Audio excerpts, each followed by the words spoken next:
क्या बात है। लेकिन आप मूवमेंट ये देखनी मोहसिन भाई कि वो महाराज बली से किस प्रकार मांगेंगे अपने भ्राताओं को, और शीतल लोग में वो क्या कर रहे हैं।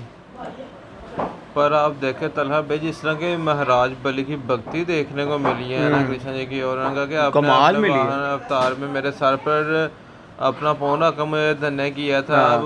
अब मेरी कुटिया में अपना चरण रखा, मेरी कुटिया को भी पवित्र कर दिया। उसके बाद हमें सबसे बड़े दानवीर ये देखने को मिल गए हैं भाई कि हमने अंगराज करण का नाम तो दानवीर के साथ जुड़ते देखा ना, बट जब से इनका नाम हमने देखा कि सबसे सर्वश्रेष्ठ दानवीर।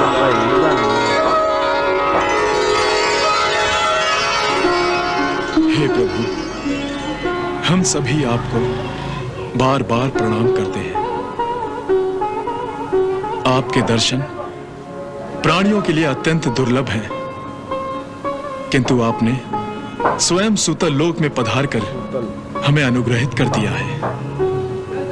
हे सच्चिदानंद स्वरूप श्री कृष्ण, आप तो संपूर्ण जगत के निर्माता हैं। आप ही परब्रह्म परमेश्वर हैं। हे योगेश्वर, हे योगेश्वरों के अधीश्वर, आप मुझ पर ऐसी कृपा कीजिए कि मेरा चित्त, मेरा ध्यान, मेरा मन, मेरा सब कुछ आपके श्री चरणों में लगा रहे। हे प्रभु, हम तो सेवक हैं आपके। हम सेवकों को अपनी कृपा से निष्पाप बना दीजिए प्रभु। हमारे पापों को नाश कर दीजिए,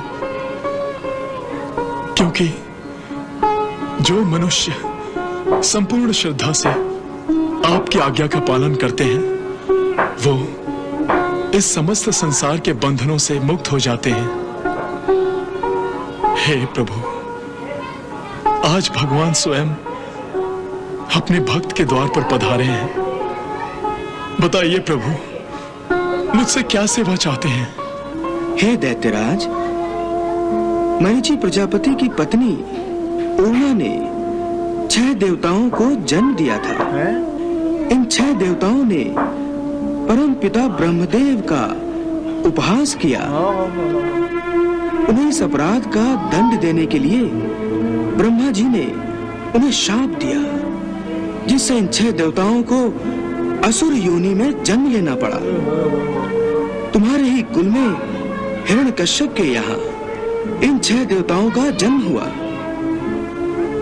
शाप से मुक्ति न मिलने के कारण ये 6 देवता जन्म जन्मांतर के चक्र से मुक्त नहीं हुए, अलग अलग योनि में जन्म लेते रहे।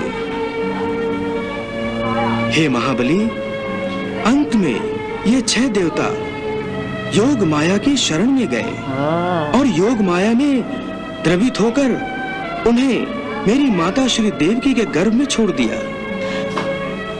देवकी माता ने 6 देवताओं को जन्म दिया और उनके जन्म लेते ही मेरे मामा कंस ने इन्हें मार दिया। हे महात्मा बलि, मैं अपने उन्हीं 6 भाइयों को वापस पृथ्वी लोक पर ले जाने के लिए आपके पास सूतल लोक आया हूँ।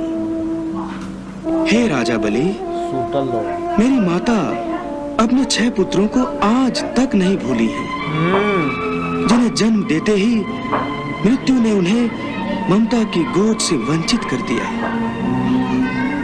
तो ऐसे मुक्ति होनी है। मेरी माता अपने पुत्रों के बिछड़ जाने पर अत्यंत दुखी एवं व्याकुल रहती हैं, और मैं अपनी माता को कैसे दुखी देख सकता हूँ। सो मैं अपनी माता की ममता से विवश होकर आपके पास आया हूँ। आप मेरे 6 भाइयों को मुझे लौटा दें। हे बलिराज, हे राजन, स्वयं यमराज ने मुझे बताया है कि मेरे सभी 6 ज्येष्ठ भ्राता बालक के रूप में आपके पास हैं। ज्येष्ठ भ्राता, कृपया आप उन्हें मुझे वापस लौटा दीजिए। मैं उन्हीं को लेने आया हूँ। तो गाइस यहाँ खत्म हुआ ये पार्ट। और क्या तलहा कमाल भाई का जो पार्ट था हमारे यार। क्वेश्चन थे उनके हमें आंसर भी मिले इस हाँ। पार्ट में, कि हम देख रहे थे कि कृष्णा जी के भ्राताओं को मुक्ति क्या मतलब है और इधर वो किस तरह पाए जा वही रहे तो मैं होंगे। कह रहा हूँ कि कृष्णा जी के तो भ्राता होकर मुक्ति। वो हमें रहस्य जानने को मिला कि किस तरह उन्होंने जो ब्रह्मा जी हैं उनके हाँ। साथ उन्होंने शराब दिया था उन्होंने, और वो राक्षस की सूरत में पहले पैदा हुए। पहले वो एक माता थी जिन्होंने 6 देवताओं को जन्म दिया। बिल्कुल। ठीक है। उसके बाद ब्रह्मा देव ने उनको श्राप दिया, तब वो फिर असुरों के कुल में पैदा हुए। ठीक है। जब वो असुरों के कुल में पैदा हुए तो वो श्राप की वजह से उनकी मुक्ति नहीं हो सकी और जन्म जन्मांतर की साइकिल जो है वो चलती रही। मतलब कि 1 जन्म 2 जन्म 3 जन्म। तो उसके बाद फिर क्या हुआ कि योग माया जी के पास उन्होंने फिर उनको आशीर्वाद दिया और देव की माता के घर में डाला और मामा कंस ने उनको वध कर, मतलब कि अभी तक उनकी मुक्ति नहीं हुई है, जो अब कृष्णा जी के थ्रू होनी है। और हमारे लिए एक बिल्कुल ये न्यू था, शॉकिंग था। और जो हमें महाराज बलि का स्थान जानने को मिला। हाँ यार क्या बात है भाईजान, हमने दानवीर तो पहले भी देखे हैं, पर उन्होंने कहा कि आप दानवीर की भी चरम सीमा पे दानवीरों में जो आपका स्थान है वो सबसे ऊपर है। बिल्कुल। और भी महाराज जो बलि हैं उनकी भक्ति के बारे में जानने को मिला। मतलब कि हमारे लिए बहुत कुछ नया था और शॉकिंग था और इंटरेस्टिंग भी था। और दूसरा अगर बात की जाए वो जो है असुर, वो देखो ना अपनी पत्नी की सुन रहा है ना अपनी पुत्री की सुन रहा है। हालांकि उसकी पुत्री ने कहा भी है कि जिसने ना जन्म लिया, जिसने ना मृत्यु को प्राप्त होना है, आप उसको क्या मारेंगे। मैंने कहा अब ये जो तलवार है म्यान में तब जाएगी जब यहाँ तो कृष्ण का सर झुकेगा या उड़ेगा। तो गाइस देखना ये है कि उसका सर कब उड़ने जा रहा है, वो जो असुर है।